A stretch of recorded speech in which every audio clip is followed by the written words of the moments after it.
automatic नहीं Honorable Foreign Minister, distinguished persons at the head of the meeting, and dear friends, it's first of all I would like to congratulate the organizers of this gathering, the very first meeting that the Honorable Foreign Minister is having after his arrival for arranging this interaction. It's a very important visit. I want to welcome the Foreign Minister on behalf of everyone here because it is taking place at a very important juncture. It is true that India-Nepal relations have been through a rough patch in the last few months, but as one who served in Nepal for 5.5 years and as a keen student of India-Nepal relations for a very long time, I've always been struck by the fact that despite all the commonalities between India and Nepal, the cultural affinities, the economic complementarities, the geographical, historical, religious, other links, that ups and downs are very common in India-Nepal relations. And every now and then there has been some turbulence or rough weather in the relationship. And I think while the reasons for the recent problems may have been very specific, the fundamental reason for these occasional downsides in the relationship, the fundamental reason I think is that Nepal on the one hand is extremely sensitive about its sovereign space, which is very understandable, very right, and therefore it tends to sometimes perhaps react in a particular way to what it perceives, rightly or wrongly. Perhaps it may be exaggerated, may be real. It perceives to be a somewhat intrusive, judgmental, prescriptive attitude on India's part. It happens every now and then. And that is on Nepal's side. And on India's side, the problem is that we don't factor into our Nepal policy this sensitivity. So sometimes it is quite possible that even without meaning to be intrusive, judgmental, etc., that is the impression that is sought to be given in Nepal. So I agree entirely with the Foreign Minister that what is needed most of all now is to establish an environment of mutual trust which can be sustained. And for that, I think we need to be, both countries, we need to be mature, we need to be consistent, we need to be patient, we need to persevere, and we have to sustain this over a certain period of time. And this is an excellent beginning because I note that the new government in Nepal has said all the right things to create the right atmosphere, and on the Indian side also exactly the same thing is happening. I would like to just mention one particular thought that I've had for some time. I've been saying this for a long time. Mr. Tyagi had very rightly said that in today's day and age, any attitude which smacks of new colonialism really can stand no chance of allowing a natural, mature relationship of trust to be built up. I think what India now really wants, not just at the government level, but at the level of civil society and everywhere else, is that the old British idea, mindset of a sphere of influence should be replaced by an idea that India and Nepal both are in the same sphere of development. I think development is the key driver which should now take the two countries forward to a totally new relationship. And I agree with the Foreign Minister that this is something which cannot be left only to the two governments.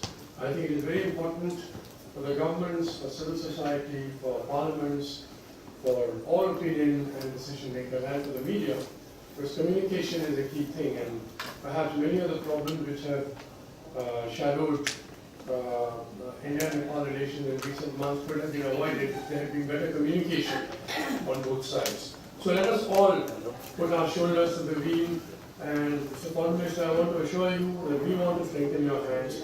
Anything that we can do to help you can be sure that it will be there. Thank you.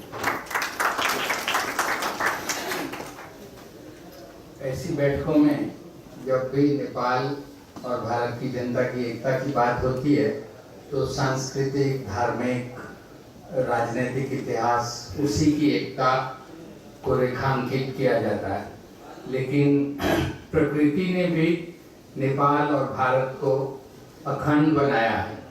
इस दक्षिण Asia के नामी ग्रामी ecologist Jayant Bandyopadhyay से मैं आग्रह करूंगा कि वे आगे मुख्तसर में संक्षिप्त में अपनी बात है। Professor Jayant Bandyopadhyay.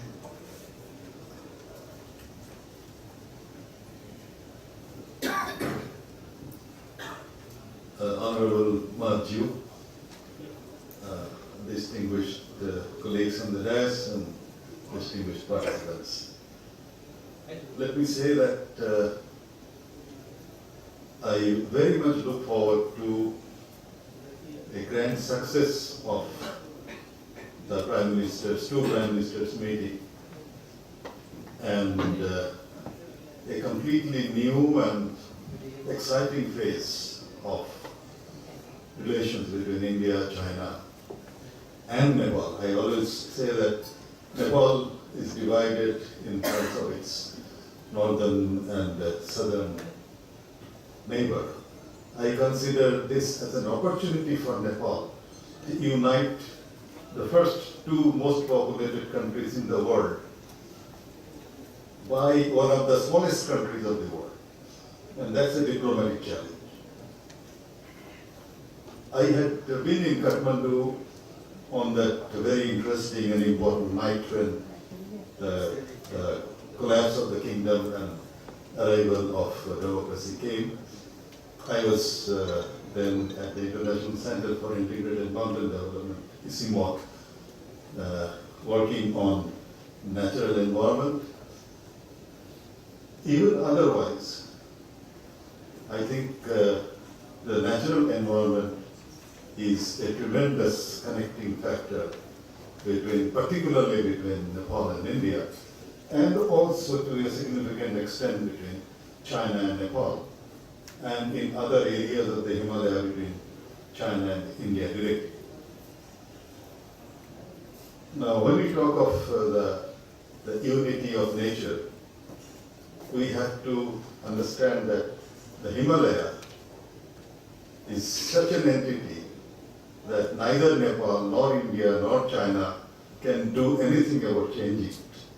We have to take Himalaya as omnipresent and then work on our diplomacy, our policies, our approaches to sustain that great mountain, which has one of the world's most important natural cover in terms of forests. Forests come from Nepal, continue into the Indian Tarai.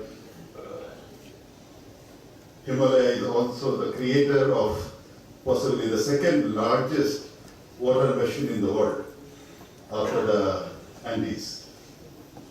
Himalaya has 10 major rivers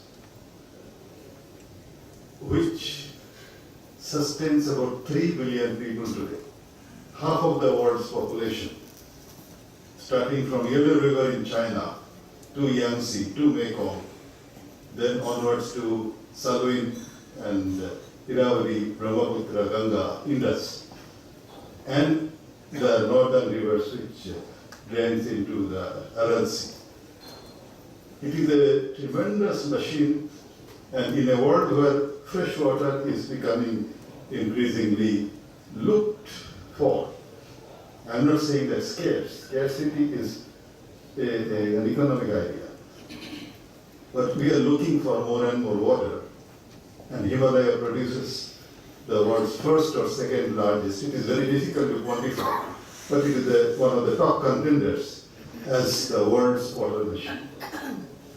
If you add the whole production of water of these 10 rivers I mentioned, it will be possibly world's number 1 or 2 producers of water. So, what to do with this big volume of water? We can always say Kosi, we can always say floods, We can always say that too much of water, but I think in future, and I was involved in starting the water program at Isimor.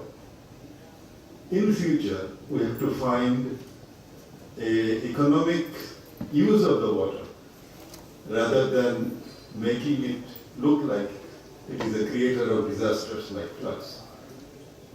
Floods have never been in the thoughts of traditional people of what is Nepal or India.